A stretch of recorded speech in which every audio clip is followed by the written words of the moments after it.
All right. Hello again, adventurers, and welcome to another exciting episode of D&D Deep Dive, the show where we dive deep into classes, subclasses, and other features of 5th edition Dungeons and Dragons to help you get the most out of your choices. So, today, we are going to be going over the Blue Mage. Now, for those of you wondering, Blue Mage, I've never seen that in the PHB or any of these subsequent books published by Wizards of the Coast. Well, that's because I am doing a series on a homebrew called the 5th edition D&D Cross Final Fantasy XIV caster or classes and races compendium. And it's basically they take all of the classes from Final Fantasy XIV and put them into D&D 5th edition. And thus far, it has been really, really cool. Some of the classes have needed some tweaking or things like that to get them more in line with the base 5th edition classes. But overall, it has been really, really impressive and interesting to see the things that have come out of it thus far, and I've had a lot of fun doing this. To get this out of the way right at the beginning, this is not going to be like most episodes I've done on this. First things first, I'm going to cover the Blue Mage and all of the subclasses in one video. And the reason why is the Blue Mage, as it is printed currently, just doesn't work. And with how it is written, there aren't any changes I can suggest that will get it to a place where it could work. I'll go into more detail as we to talk about things like as we talk about things more specifically. But overall, the Blue Mage effectively just takes class features from different classes and kind of smushes them together to create this very strange hybrid class that doesn't work. I've seen things like this before in homebrews. It is not an uncommon thing to do. They never work. And the reason being is, again, I say this every single time, but all the classes in 5th edition are designed to play very, very differently right from the beginning. That's where the whole defining features aspect comes from. In order for defining features to be a thing, in order for the classes to play differently, they have to be balanced differently. So that if you take a level 7th class feature and just give it to a different class, it's not going to work at all, because that level 7 class feature is based on the defining features of that class in some way. Now, every so often you do see class features that kind of show up in different classes, like the expertise feature. In order for things like that to work, the classes have to be specifically designed around being able to take those in. Again, it's just not possible to take class features from other classes and just shove them into a different class. And that's really what the Blue Mage kind of does. So I wanted to get this out right in the front. I want to point out that this isn't a commentary on the work that was done to create this class. I'm not saying this was lazy or anything like that. This is a very common thing that I've seen over and over and over again, and I've never seen it work. So anyone that is involved in either the design of the homebrew itself or in playtesting or anything like that, please do not take this as any sort of commentary on your design ability or your playtesting ability or your balancing abilities or anything like that. You tried something, it didn't work. It's not a bad thing. The thing I find a little bit humorous about this is the Blue Mage in Final Fantasy XIV doesn't work either. And when all of you go, huh? The Blue Mage in Final Fantasy XIV is what is called a limited class. It basically means it's a class that you can't use in group content like you can any other class. You can't use it in the Duty Finder, which is how you almost exclusively get into group content in Final Fantasy XIV. The Duty Finder, if you've played WoW, they had something similar that I can't remember anymore, where it would just pair you up with random people to do a dungeon. And sometimes you could choose the dungeon, and sometimes it was just randomized. That's what the Duty Finder is. Though the Duty Finder is massively superior to anything World of Warcraft has ever done. And that was one of the first things that hooked me into Final Fantasy XIV, because I like doing group content, dungeons and things like that. I love that.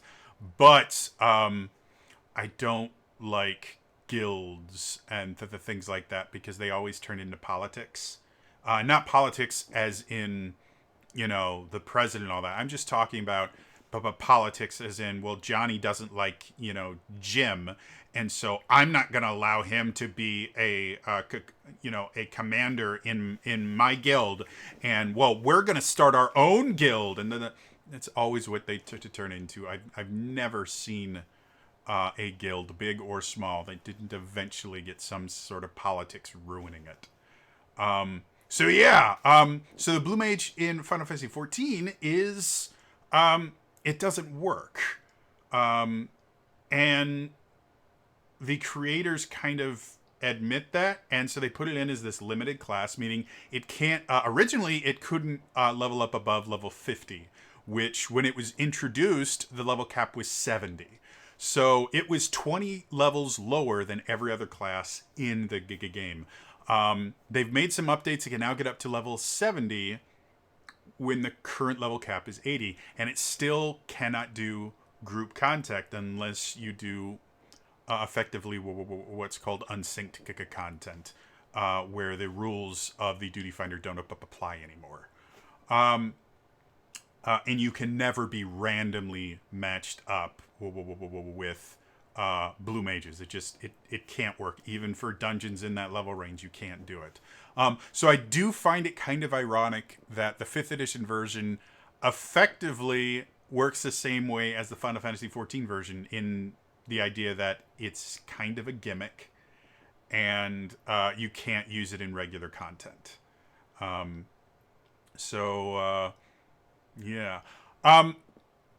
Let's talk about the class. And then normally what I do is I give a little history on the class itself when I do a class overview. Then I talk about the class and how that kind of fits into the history. Because this just doesn't work, I'm going to talk about the class itself, talk about the things that just don't really work and why. And then at the end, I'm going to talk about the history of the class and what I think would need to go into a redesign of it. I can't give really good suggestions because the redesign itself would take a lot more work than I can put into this right now. But I am going to give some suggestions about if Soren or anyone else involved in this product wants to turn the Blue Mage into something that would work. I'm going to give some suggestions about some directions they can look into for this to work. But overall, for this to work in 5th edition, it needs to be completely redesigned from the ground up. So, that's being said, let's jump into the class. The class itself is a spellcaster. We will talk about the kind of spellcasting in a second. But as far as the other class features and things like that, it's a D8 damage die, which again, relatively standard for casters. It can wear light armor and use simple weapons, and then longswords, scimitars, and short swords, which kind of fits into how the Blue Mage has existed since Final Fantasy V, when the Blue Mage first appeared. Saving throws against Dex and Intelligence, which is a weird combo, to be blunt, but I'm a fan of weird combos in general. And then equipment, it starts out with both a dagger, and then you get to choose a longsword or a scimitar. a cane spellcasting focus, and the reason they do that is in Final Fantasy XIV, the weapon you use to turn into a blue mage is a cane. I have a blue mage. I have not even gotten it to level 50 yet because of how weird it is to level. Set of clothes, components pouch, leather armor. You choose between an explorer's pack or a scholar's pack, and then a research journal. So yeah, that's the class features. Again, nothing in here is too weird. Then we get into Azure Lore. Azure Lore is its first feature at level 1. Azure Lore should technically be a defining feature, and it is, but it's a defining feature from the Warlock class. Azure Lore is pact magic. It's almost identical. There's one big difference that I'll talk about in a second, or there's two big differences that I'll talk about in just a second, but it is literally pact magic, which is fine. That's an interesting way to look at the Blue Mage as a character that is kind of bound to a creature to get its powers, because blue magic in general in D&D, or not in D&D, in Final Fantasy, if you're not aware, blue magic is enemy spells, effectively enemy abilities that you can use. So magic in Final Fantasy is generally your three elements, which are fire, blizzard, thunder, and then a few other things like bio, ultima, flare, stuff like that. But they have very defined spells. Blue magic are all the abilities that some of the abilities that monsters can use against you. So things like Frog Song was one of the ones that was used, or Aqua Breath. They're not spells, they're just abilities that monsters cast on you, and the way you learn them in Final Fantasy is a monster casts it on you, and you have to survive it and beat the monster in some way. So yeah, I mean, it kind of makes sense that they would take inspiration from warlocks, because warlocks get their power from creatures that might be considered monsters in D&D. Like, a lot of the things that you can choose as a pact master are things that your party can fight later on in the game. Elder Fae, demons and devils. The old ones are kind of like krakens and things like that. So yeah, I mean, it kind of makes sense. And if that was all it was, I would go, okay, let's keep going. Let's see, because this is effectively turning it into a warlock subclass. But you know what? That's fine. But they change things. The first thing that they change is a thing called monster links. Monster links are how you learn your spells. And literally all a monster link is every level you learn 2 spells. This is kind of how most classes work as far as spellcasting classes. You will learn spells on level up. Specifically, wizards learn 2 spells every level. Other spells or other classes are somewhat different as far as how they learn spells, but in general, learning 2 spells a level is not a crazy thing to hear of. However, the way Monster Links works is whatever spells you learn at, let's say level 1, when you get this, whatever spells you learn at level 1 are linked. If you want to prepare them, you have to prepare both of those spells. You can't choose one over the other. And this is true about every single time you level up in this class. You will learn 2 new spells, but those 2 new spells form what's called a monster link. And when you prepare spells, you are limited in the number of spells you can prepare based on how many monster links you can have. So at first level, you have 1 monster link capacity, meaning you can have 1 monster link, which is 2 spells. What this is this just adds an additional step to preparing your spells. Because now, in addition to learning spells, you also have to keep track of when you learned them, because that's going to affect which spell that spell is paired with. It is additional bookkeeping that doesn't really limit anything. To be blunt, it's very rare for a spellcaster, once they get access to a new level of spells, to learn any spells from the previous level. It just doesn't really happen. Now, some wizards, when they're preparing their spells, because things like sorcerers always have all their spells. They don't prepare spells, they just learn them. But when a wizard prepares its spells, they may sometime only take, like if they just got 5th level, they just got access to 3rd level spells. When they prepare their spells, they may only prepare 1 3rd level spell.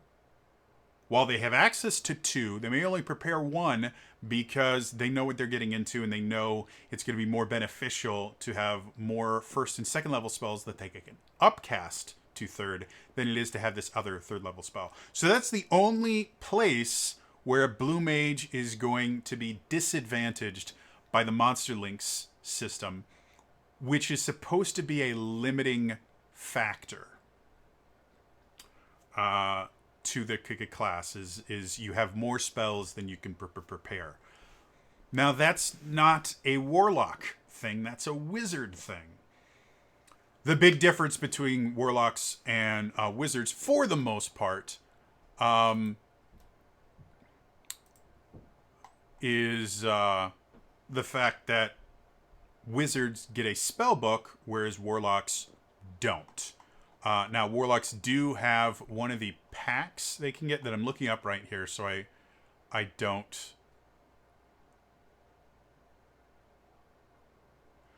so I don't get anything wrong. Warlocks do get a thing called the Pact of the Tone, which is... Warlocks are unique in the fact that there are technically 2 subclasses you get to choose for warlocks. You choose your Pack Master, which is what you choose right at level 1. And then at 3rd level, you choose a Pact Boon, which further modifies how you play your character. And one of the Pact Boons you can choose is called the Pact of the Tome, which gives you a Grimoire called a Book of Shadows, which is somewhat similar to a wizard's spellbook, in that the Pact of the Tome warlock gets more cantrips they can learn. They get 3 additional cantrips. And then there are certain I'm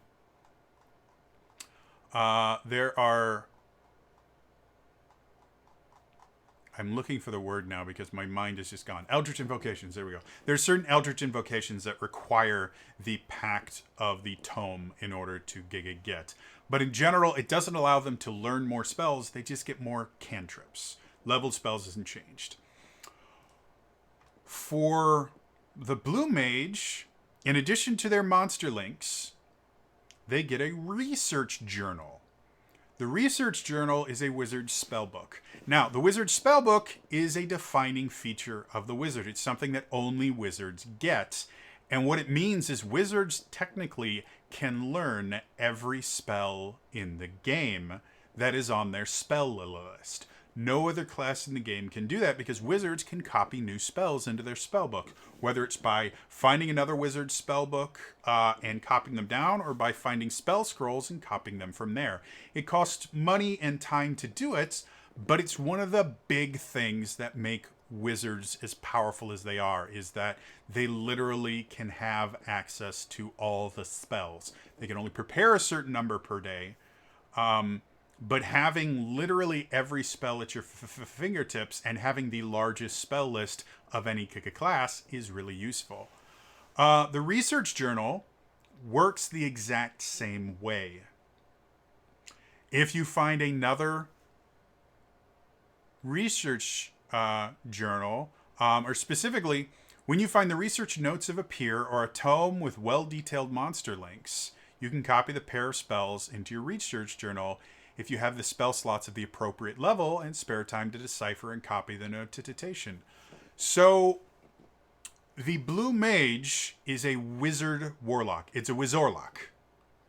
It has all the benefits of the warlocked pact magic, in the idea that they get their spells back on a short rest. All of their spell slots up to 5th level are smushed into that. Their spells are always cast at the highest level possible. But they have access to all the spells. this is where the problem comes in, because now you've effectively created a hybrid class that can do what two different classes can do at half the level cost. That doesn't work. In when the DM's Guild, which if you're unfamiliar with the DM's Guild is a way for you to publish content for 5th edition to the Dungeons and Dragons officially. I have a few things published on there. I have a subclass for the monk. I have a custom class called the Dragon Knight, and I have an expansion for the Dragon Knight that adds an additional subclass and some new options for Dragon Masters.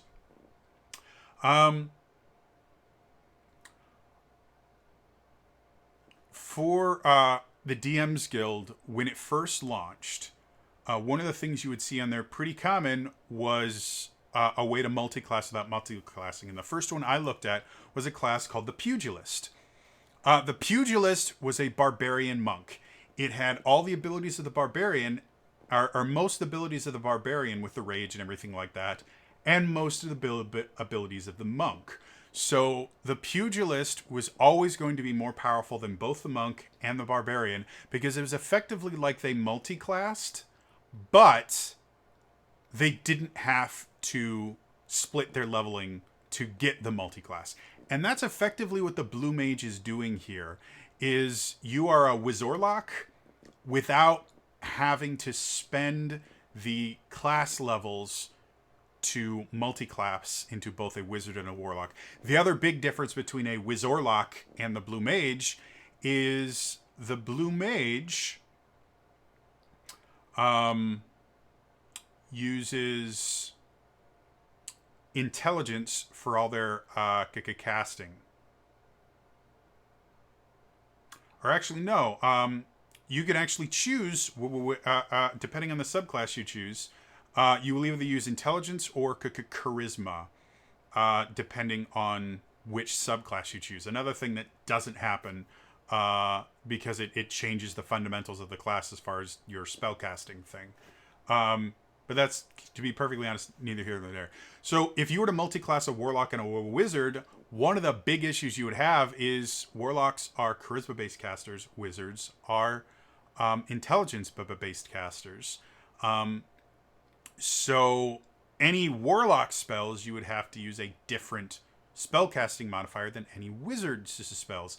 The other issue would be, because Packmaster spellcasting and regular spell slot spellcasting don't combine, you would always be at a disadvantage for spell slot levels because you have to split between two. The Blue Mage doesn't. They get to use the same ability modifier for everything. They get to not have to worry about splitting their spell levels so that they never get, or they don't get the higher level spells. No, they get the best of both worlds without any real limitations other than monster links, which isn't a real limitation.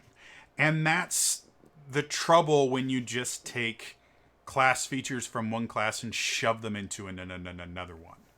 And it's why they never work.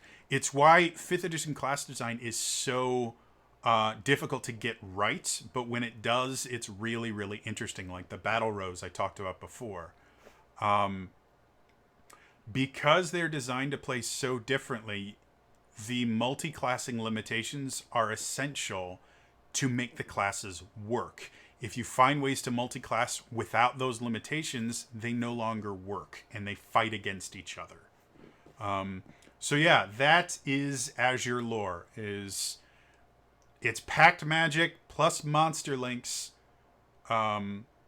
plus Research Journal, which is the Wizard's spell book, and then your spellcasting ability changes based on your subclass. Now, at first level, you also get to choose your calling, which is your subclass. There are 3 different classes. The Lore Keeper is the only one that I would really consider a different subclass, really. Both the Felguard and the Masked Carnivalian are just other classes that they're shoving in. So the Lore Keeper works with the next quote-unquote defining feature, which is Libra. Libra lets you learn stuff about the creature. This is taken from an ability in 5th edition because I recognize the text. For the life of me, I can't remember where. But I will read the text. Those of you that know 5th edition and your brain is not just scrambled right now, let me know in the comments which ability this is mimicking. If you spend at least 1 minute observing or interacting with another creature outside of combat, you can learn certain information about its capabilities compared to your own. The DM tells you if the creature is your equal or superior or inferior in regard to 2 of the following characteristics of your choice. Strength score, dex score, con score, armor class, current hit points, total class levels, if any. Additionally, you may spend 1 minute after combat studying a creature's corpse to ascertain the same information. I believe it's a bard ability. It sounds like a bard ability, though I couldn't tell you which one. But anyway, that's Libra. The Azure path allows you... it gets you some extra cantrips, which is nice. It lets you learn some extra things with Libra. Eventually lets you do Libra as a bonus action instead of spending 1 minute. And then from at 10th level... you can learn spells from literally any class when you learn new spells. So you're no longer limited to the Blue Mage spell list. It's all spells everywhere, which is bonkers. Especially at 10th level, meaning you have effectively 20 new spells you can learn from anywhere. And then at 14, you get Ace Tutor, which basically lets you grant advantage on attack rolls. So Lore Keeper itself works with Libra, which is a defining feature of the class, but Libra is so limited until level 6 that you will really almost never use it. So yeah. Felguard is the Hunter Ranger. And I'm not saying it's similar. I mean, Monster Vanguard and Survival Tactics are identical abilities to what the Hunter Ranger gets at 3rd level, taking literally the exact same text, just copy-pasted, and then Survival Tactics, the exact same text. The difference being Survival Tactics, the Felguard gets at 6th level, the Hunter Ranger, where the ability originated, doesn't get it until 7th level, because Rangers don't get a subclass ability until 7th level. So not only does this take an ability from a different class and different subclass and just copy it, but it gives you that ability early. And it doesn't work, because the Ranger is a weapon-based class. The Blue Mage is a caster that can use some weapons, but they're designed to be a caster. When we get into what happens at 2nd level, you will find out exactly why they are a caster. So giving them abilities that require weapon attacks doesn't work. Azure Corruption and Absorbability for the Felguard. Again, they're different, but they're not enough to really change much of anything for the Felguard. The Felguard is a ranger with a couple extra things that thrown in that don't make sense. The Masked Carnivalian is a bard. They get Monster Carnival at 1st level, which gives them Carnivalian Inspiration die. A D6. It's literally a bard subclass that gives you access to inspiration. That's all it is. Masked Carnivalian is a bard, which turns the Felguard into a Wizorlockanger, and the Masked Carnivalian into a Wizorlockard. So these are triple multi-classed classes that don't require you to multi-class, which is why they don't work. They constantly fight against each other as far as the class features. Again, the Felguard requires you to make weapon attacks against creatures, which you're not going to be doing as a spellcaster. You're going to be casting spells against the creatures. The Masked Carnivalian requires you to use your bonus action to give out inspiration to the die. Which doesn't really hurt because you're not using your bonus action for a ton of the things as the Blue Mage anyway. But again, it's just giving them extra stuff for no real reason.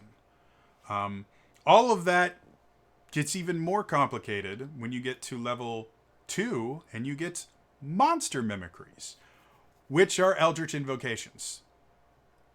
The difference being, Eldritch Invocations are, and I've mentioned this before, Eldritch Invocations are really ways that you can customize your spells and your abilities as a warlock, so that one warlock's Eldritch Blast is going to react very differently than another warlock's Eldritch Blast. And they can cast some spells differently. Some spells they can cast at will. And Eldritch Invocations work really closely with your Pact boon. There are lots of Eldritch Invocations that require a specific pact in order for you to use them. Like Book of Ancient Secrets, the Pact of the Tome, allows you to actually inscribe spells into your Pact of the Tome. So it gets a little closer to the Warlock's spell book, but they're only ritual spells. You can only put in ritual spells, which are a specific type of spell that I'm not going to go into right now. So it is still very limited. So there, for Eldritch Invocations, there's this really kind of interesting dynamic of sometimes it will modify a spell, sometimes it will modify the Warlock itself, things like Devil's Sight or Eldritch Mind, which just changes how you play your specific Warlock. Monster Mimicries are almost exclusively, you can cast this spell either for free or using a Warlock spell slot. That's 90% of them, that's all it is you can either cast a spell, quote-unquote, at will, or, which effectively turns it into a cantrip, or you can cast a spell using Blue Mage spell slots. That's it. So, Monster Mimicries effectively just lets you learn more spells. Now, there are some different ones. So, like Bad Breath. Bad Breath lets you basically make a breath weapon that does poison damage. So that actually does change things. But it's a one and done ability. You can only use it once per long rest. So that limits it. It doesn't really change how you play your Warlock, other than once per long rest, you have a single action that's a little different. The other thing is you can take it at first level, and it either poisons or blinds the characters for 1 minute. Both of those at first level are massively powerful debuffs. And most low challenge rating monsters do not have immunity to poison. That happens later on. Or blindness. And there are no creatures I'm currently aware of, at least low level, below like challenge rating 10, that are going to have immunity to both those conditions. Poisoned effectively makes every roll that creature makes at disadvantage. That's a huge, huge thing, especially at such a low level where they already have like a 50% chance of failure on most of their attack rolls. Now they're basically not going to be hitting most of their abilities. Blinded gives basically everyone advantage on attack rolls against them. Which again is massive, especially at low levels. And that's kind of, there is really 1, 2,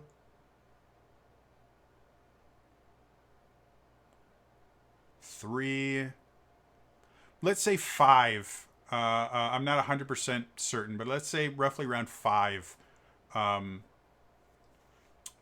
monster mimicries that are not, you can cast blank for some reason. The rest of them are all massively overpowered. Like we had Bad Breath, which gives you two really, really powerful abilities that don't work the way most of those abilities work. Poisoned and blinded conditions are generally Constitution saves. These are Dexterity saves. So, wow. And Bad Breath gets more powerful as you level up, just like any cantrip. Cactar Needles, it's a dex save, and they become poisoned if they fail the dex save. So again, really powerful ability right from level 1. Mind Flayer's Blast, which is a 9th level ability, lets you force creatures to make an intelligence save, which is a really, really rare save. And on a failure, they become stunned for a minute. Now, this is an ability Mind Flayers have. Mind Flayers are really, really terrifying creatures to fight. In fact, a 9th level player will probably not be able to handle a single Mind Flayer. They're powerful creatures. I mean, I'm actually going to look up the Mind Flayer to find out what the challenge rating on Mind Flayer. Oh, it's a challenge rating 7. Yeah, party of 9th level players might deal with a Mind Flayer. They generally won't deal with more than one. Because Mind Blast, the ability that this is mimicking, does almost the same thing, but it also does psychic damage. That's the only difference, is this doesn't do damage. But it gives them the ability to stun creatures for a minute off an intelligence save. Again, I've talked about this before. Stunned is a monk ability. It is designed to be something almost exclusive to the monk. Monks have to force creatures to make a Constitution save in order to make it, meaning high Constitution creatures like giants and things like that generally don't get stunned much. With Mind Flayer's Blast, it's an intelligence save, which almost all giants will fail. And it lasts for a minute, whereas the stun for monks lasts until the end of their next turn. The only limiting factor of Mind Flayer Blast is that, again, it's a one and done ability, but it is a massively powerful one, to the point where literally every time you have access to Mind Flayer's Blast, it is the best thing you can use, because it's a 1 minute stun. And if you're dealing with creatures that don't have a high intelligence, of which there are many, you are taking them out of the fight for the entire fight. 1 minute is 10 rounds. Combat generally doesn't last 10 rounds. So yeah, the only two abilities that I thought were kind of interesting, and I could see if this being reworked, them kind of keeping them, is you have Worm Sense and Zoo Rage.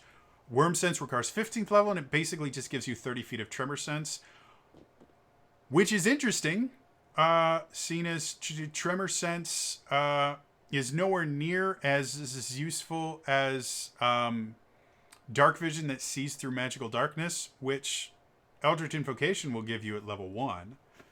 This limits it to level 15 for no reason I can really tell. But Tremor Sense is useful, and it has some nice limitations in the fact that Tremor Sense only works if they're on the ground with you. If you are somehow not on the ground, you can't use Tremor Sense. So that could be a much... Like, I could see that as a 6th level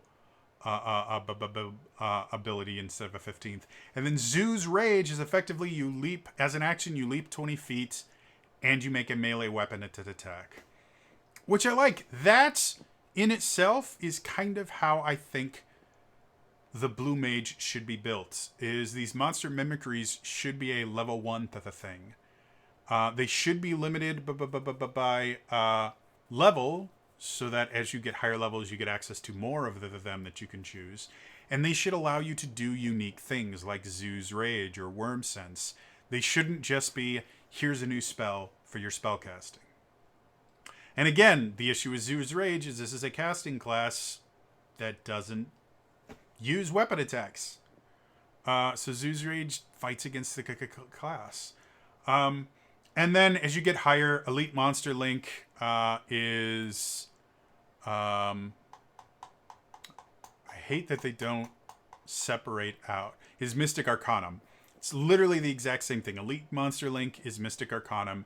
And then Deep Azure is Eldritch Master. They use almost identical things. It is literally the main class features of the Warlock, plus the defining features of the Wizard, and then sprinkle in either some Hunter Ranger or some Bard, depending on your subclass.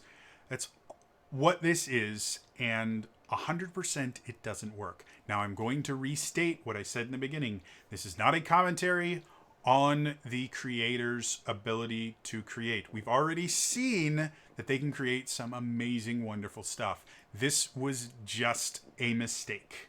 This was a failure. And anyone that has watched my channel knows failure is a good thing. Failure is the absolute best teacher you will ever have. We need to stop demonizing this idea of failure. Because you failed, you are not a failure. Noun. Failure in itself is good. Being a failure is not a thing. Just because you failed does not mean you are defined by your failures, which is what a quote-unquote failure is. Someone who is a failure compared to someone who had a failure. So, that being said, this is a learning experience. Now, I'm going to go back into, for the quote-unquote final thoughts for this, I'm going to go back to what is a blue mage in Final Fantasy. Because Final Fantasy XIV does not do the Blue Mage justice, to be blunt. The Blue Mage itself shows up in Final Fantasy V. Final Fantasy V is my favorite Final Fantasy. I love it. It is so cool. It has, in my personal opinion, the best version of the job system. Because what happens is when you use a job in Final Fantasy V, as you level up, you gain ability points, which increase your job level. Every time you gain a job level, which is separate from your player level, you learn new abilities, and you can use those abilities with different classes. Every class has a set ability that doesn't change, and then you have one ability that you can just choose for any ability that you've learned. And it means that Final Fantasy V, you can create some really interesting, crazy characters. And if you use the Freelancer class, which is kind of your neutral class, you get to choose both your abilities. So the Freelancer eventually turns into the ultimate class, because any class that you've learned abilities from, you can use the Freelancer to create your own custom classes. And it's super cool and super fun. That's where the Blue Mage started. Final Fantasy VI had, I think, Realm and Gao effectively were the Blue Mages, because they did it different ways, but they got monster abilities, kind of. Realm, if I remember correctly, Realm was a little bit more towards the monster catcher type thing, but they both relied on monsters for their abilities. Final Fantasy VII, you had the enemy skill Materia. Final Fantasy VIII, Quistis's limit break was called Blue Magic, I believe. But if you certain items that you could get from killing monsters, you could use on Quistis, and she would learn new abilities. And whenever she limit breaks, she could use those abilities. 9 used the Dragoon in it, I believe, was their blue. Oh no, it was the frog that I can't remember her name. But you were a frog, you would eat monsters, you would get their abilities. 10, you had Kimari. 12, I don't know if they had blue magic in there, to be perfectly honest. I can't remember 12 that well. 13 was a clusterfuck. And then 15 was its own special thing. So that's what the Blue Mage has always been. Has been this that somehow tied to monsters. You get to use monsters' abilities, and that was how the class worked. And it meant that the class was a lot more labor-intensive than most other classes, because you had to go out and find specific monsters, and you had to find ways to get them to use those abilities on you. Generally, your party had to survive Sometimes you had to personally survive, though there were certain blue magic abilities like level 5 death, where in order for it to hit you, you had to be killed by it, and then you would learn it if your party survived, meaning your party had to be different levels. It was weird. So the blue mage itself was always a more labor intensive class, but if you took the time to level it up and learn the spells and things like that, it was super powerful because monster abilities are intrinsically more powerful than player abilities. Always. It's just how they're built. Because monsters are designed to exist for a single fight, while player characters are designed to exist for a campaign or a whole game. And that's the issue you're going to come into with a blue mage. Is using monster abilities doesn't really work because, again, monsters in 5th edition in every game are designed to last for an encounter. Players are designed to last for a campaign, or at least for a full session. So, if you just take abilities that monsters have and give them to a player, you're going to come up with balance issues.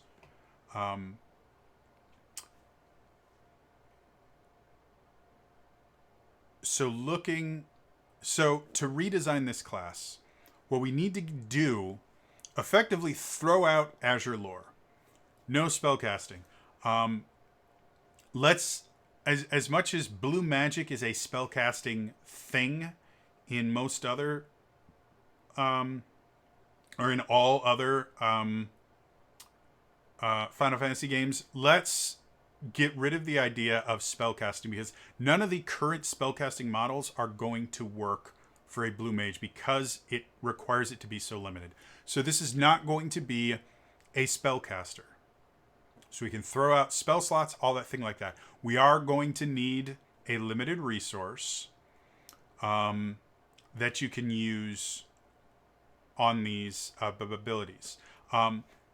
There are a bunch of different limited resources that exist. You can have limited resources like the Battlemaster Fighter, where you get a specific number of dice that you can use to do abilities. Or you can have something like sorcery points or keep points, where you have a certain number of points and then you invest these points in things you do. Every other class thus far has a point system that I've reviewed for this homebrew. Let's move away from that and let's actually look at using a dice pool for your monster abilities, for your blue magic. If we look into the psionic abilities from the Unearthed Arcana, psionic abilities in that actually made into Tasha's are completely different. They dropped the idea. There was a lot of promise in psionic abilities. They just weren't balanced well, and because it was a brand new resource, it was going to take some tries.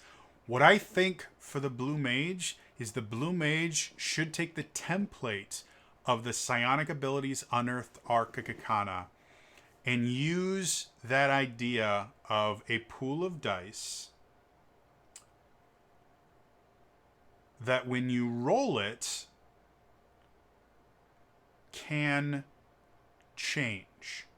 The way psionic abilities worked in the Unearthed Arcana, which if you go back, I actually did a D&D deep dive on all the different psionic classes. And I mentioned then there were some problems with it. But the base idea that needs to be refined was you would start with a single psionic ability die. And every time you used a thing, you would roll the die. If you rolled the maximum number on the die would be upgraded to a larger die size.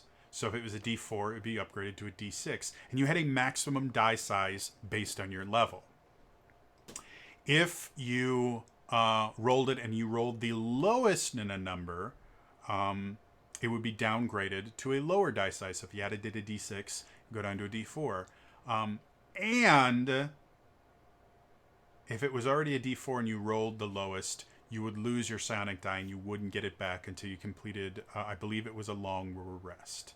So because you had only one die, And depending on how you rolled, it could change things. At lower levels, you were losing your die a lot. And at higher levels, you weren't losing your die anywhere near as often. Because for a d4, you have a 25% chance of rolling a 1. You have a 25% chance of just losing the die. For d6, that moves down to, I believe it's like a 17. It's a weird irrational number. Somewhere around a 17-ish percent chance of losing.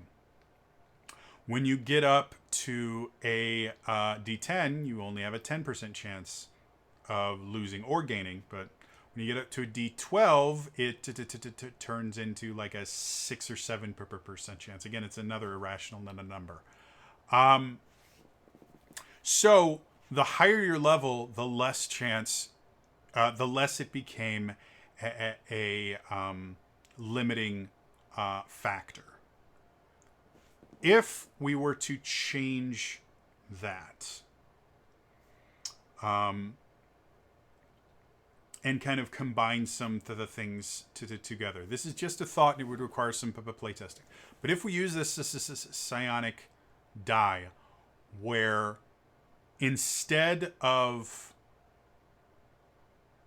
you have a limited number of dice that are a set level.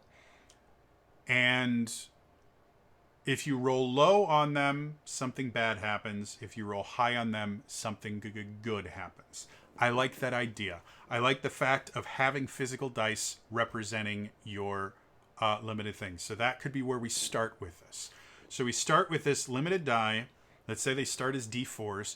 And to use easy numbers, a 1 on a d4, something bad happens. A 4 on a d4, something good happens. So it's always a 25% chance. As we go up, it's still going to need to be similar to a 25% chance. Now, using a d6, you can't have a 25% chance. Numbers don't work like that. You can turn it into a 33% chance if you make 1s and 2s do bad things and 5s and 6s do good things. It turns into a 33% chance, so it modifies stuff a little bit. When you go up to a D8, you can return it a little bit. I'm actually going to do math here. So if we go 3 divided by 8... 37% chance. So if we go to a D8 and we do 1, 2, and 3, something bad happens. And then 4, 5, and 6. 1, 2, 3, bad happens. 4 and 5, nothing. 6, 7, 8, something good happens. That would be around a 37% chance of something big happening. So each time we're increasing the amount, and basically your middle numbers are going to be your kind of neutrals. And when we get to a D10,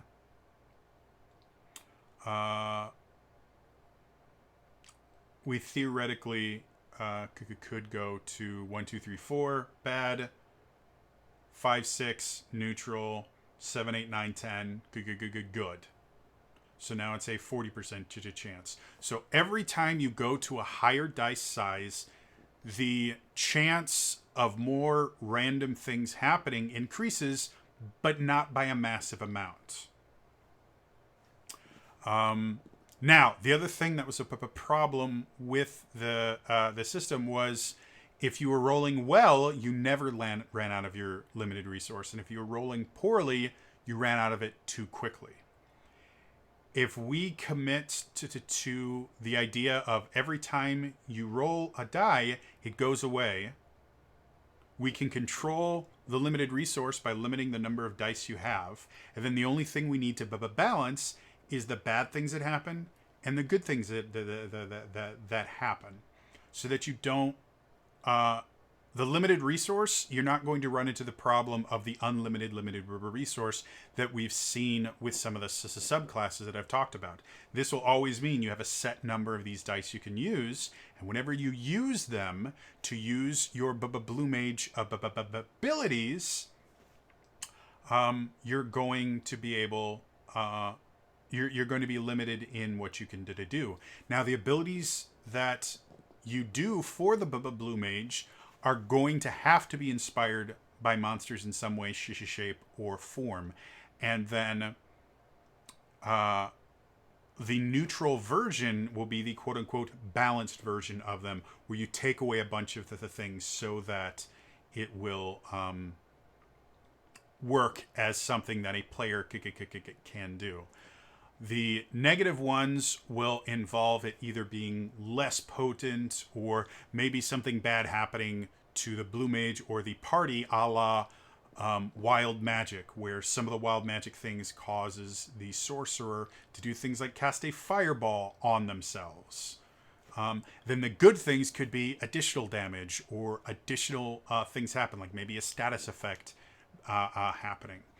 All of those things would be very, very simple to put into each ability, because you would have, we could call the bad things the lessened formed, and then the good things the heightened form. So you would have the neutral form, which is just, it always happens. The neutral form always happens. And then the lessened form is a negative aspect if you roll low on your die. And the heightened form is a positive aspect that you do when you roll powerfully. Again, this is going to require a lot of work. It's why I'm not giving specifics. This is just my idea of how you could create something very interesting, very, very different, but would still be able to be balanced. Because all of the abilities that would be triggered by these Blue Mage dice would have 3 different ways we could balance them. One would be balancing the resource itself, limiting or increasing the number of dice you can use and the number of dice you would need to roll for something to happen. And any ability that required multiple dice would be kind of the same way advantage works as far as the lessening and heightening aspects. If you have one die that is lessened and one die that is heightened, you get the neutral effect. If you have 2 die that are heightened, it's just heightened. If you have 2 die that are lessened, it's 2 lessened. So it literally just spreads out the neutral factor. So for abilities that have particularly potent heightened or lessened features, all we would require to do is add an additional die, because for each additional die you add, it expands the range of how often you are going to get a neutral number. So overall, that's kind of my idea for the Blue Mage. The only thing we have to do is we have to figure out what their core kind of action ability is going to be, because when they have a limited resource, what do they do when they don't have that limited resource? And I think giving them an action ability that is effectively similar to an attack action that basically don't make them use the attack action itself. Give them an ability that allows them to do kind of a generic attack of some sort. It could be based effectively just like a cantrip. In fact, you could literally just give them a cantrip. You know, don't call it a cantrip, call it something else. But effectively, just take a cantrip.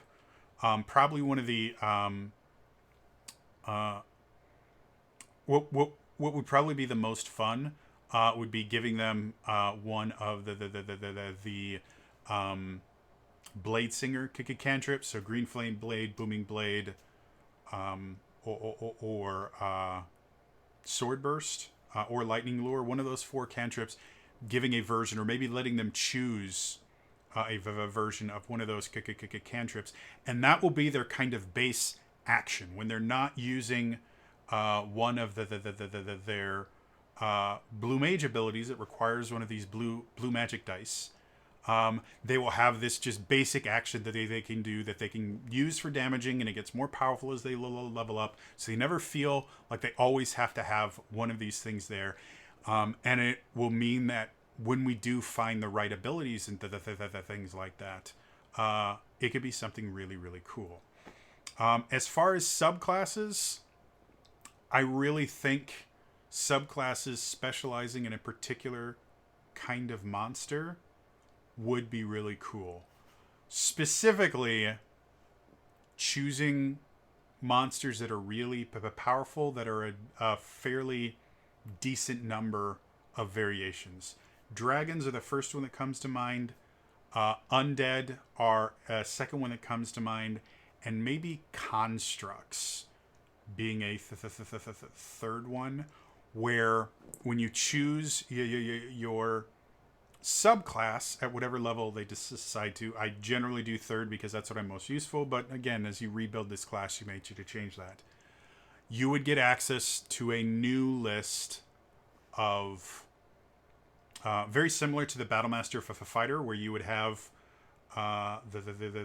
you get access to maneuvers. You would get access to a sub list that those specifically are only available to that subclass. And as you level up in that subclass, you will get other things related to that subclass. Like maybe for the dragon, because one of the things dragons are known for is legendary resistance. Just because dragons themselves, as they get to the big dragons, are all legendary creatures. So maybe as you get up, you get an ability at higher levels that allows you to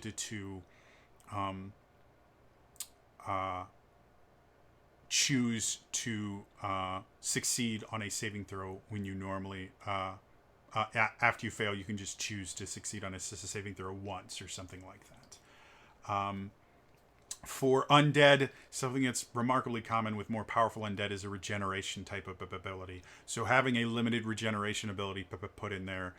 For constructs are weird in the idea that they generally will have resistances and immunities that most others don't. So maybe as they level up, they get the ability to have a specific immunity that they can change as an action or a bonus action a set number of times, where they can choose an immunity to a damage type or choose an immunity to a status condition for a set amount of time. Again, all of those can be balanced against each other. And these are just spitballing ideas so that your subclass, again, the main class is going to get access to a bunch of different abilities that are separated by level. The subclasses are going to give you a narrowed list of special Blue Mage abilities that require you to use your Blue Mage dice that are limited to that particular line of creatures. And if you want to get even more specific with it, like maybe it's vampires instead of all undead or something, whatever you want to do, just have that be the subclasses. They will get access to a special type because they specialize in this particular type of monster. Again, all balancing stuff. That is my idea for how to make a Blue Mage that actually works. There are enough things in that are going to make it play vastly different than any other class currently operating. There are enough things in there that will allow you to limit the power level without having to redesign every single feature. You can just make the limited version of it more deadly to nerf it a little bit, or make the more the heightened version more powerful if it needs that boost, or you can add multiple dice to make it so you get the neutral ability more often. Things like that. So yes, that is my idea on the Blue Mage. Like I said, the Blue Mage here just doesn't work. It is literally just copy pasting different abilities from different classes, and they don't work together. And that will never work in 5th edition. The system's not designed around that. This is an insanely common thing to do. Because and this isn't even something that's exclusive to 5th edition. We saw this in homebrew 4th edition, we saw it in homebrew 3rd edition, homebrew 2nd edition. Every homebrew always has this thing, well, I want to just mash together abilities. They never work. Because the abilities are already balanced in a way that requires multi-classing to keep them balanced. If they weren't, then multi-classing would be vastly overpowered, which some people think it is in 5th edition. It isn't, but that's because those people think that because they don't understand how multi-classing works. But yeah, so that's my idea of the Blue Mage. Again, Soren, if you've watched this into the entire thing, I hope you don't take this personally or anything like that. The Blue Mage was going to be a hard class to implement in 5th edition because it's a hard class to implement in Final Fantasy XIV. And they haven't done it well in Final Fantasy XIV. The Blue Mage is kind of fun to play, but it is so broken it can't be used in normal content. That's telling you something about how weird the Blue Mage class is. In every single game that has Blue Mages, it can be the most powerful class, but it's so labor intensive that is the thing that prevents most players from dealing with it a lot of the time. So yeah, I hope you don't take this personally or anything like this.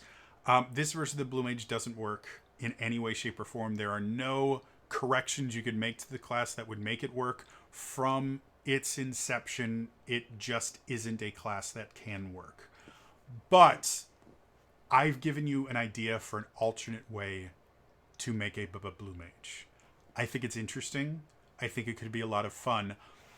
But it would be a major time investment for you. So if that's something that you want to do, give it a shot. If I ever have the ability to try it, it might be something I would try. But with my disabilities and everything like that, investing that much time in anything is not something I could commit to, and it might take years for me to come up with something. I have something I've been developing for the DM's Guild for 3 years right now, and it is still not done. And quite literally, all I need to do is finish flavor text for it.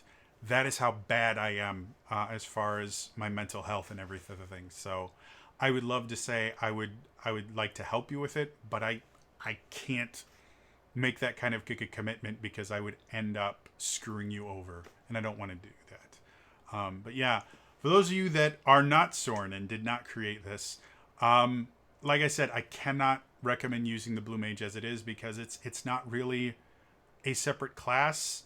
It is like a conglomeration of class abilities that don't fit. And it sucks because I think the Blue Mage is really cool. The 5th edition Blue Mage, the aesthetic of it is super cool. I have a ton of fun with Blue Mages when I play them in other Giga games. They're a fun class to play. But for a 5th edition Blue Mage, you are going to have to do something drastic to make it work. Like I said, I think my suggestion would be cool, but there's a reason Wizards of the Coast abandoned it. It's a lot of work. If you're willing to put in that work, I think my idea would be super awesome. If you want to try something completely different, go for it. Mine is an idea of how I think it could work, not how it has to work. And there are a lot of other ideas that would probably be significantly easier to implement. All of those, for anyone watching this, it is up to you if you want to try them. This is just my idea. And if someone were to take the time to create a class like that, I would be super game to playtest it and help you balance it as much as I could. Because that would be a super fun class to play. Anyway, that's all for me today. As always, I'm supposed to say this at the beginning. I felt bad in this one, so I didn't. But if you do enjoy this, like, subscribe, turn notifications on in the comments below. First of all, what do you think about my idea for a Blue Mage? Do you think it can work, and do you think it would be fun? And second of all, do you have alternate ideas for how a blue mage could work? Let me know in the comments down below. Otherwise, again, that is all for me today, and I will see you guys next time. All right? Bye-bye.